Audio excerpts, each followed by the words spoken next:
AP ప్రజలకు రాష్ట్ర deputy CM అయిన పవన్ కళ్యాణ్ గారు బహిరంగంగా లేఖ రాశారు. డిప్యూటీ సీఎం చేసిన ప్రజలకు అలాగే చంద్రబాబు నాయుడు గారికి ధన్యవాదాలు తెలిపారు.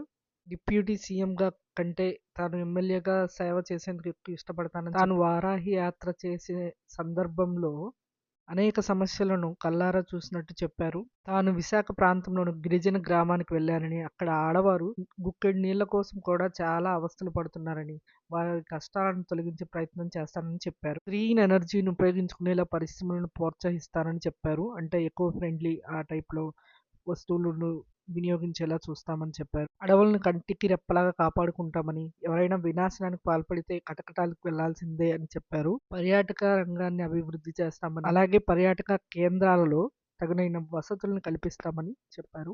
సినిమా రంగానికి సంబంధించి వివిధ ప్రాంతాల్లో షూటింగ్కి అనుమతినిచ్చి వాళ్ళకి కావాల్సిన సదుపాయాలను కల్పిస్తామని తెలిపారు.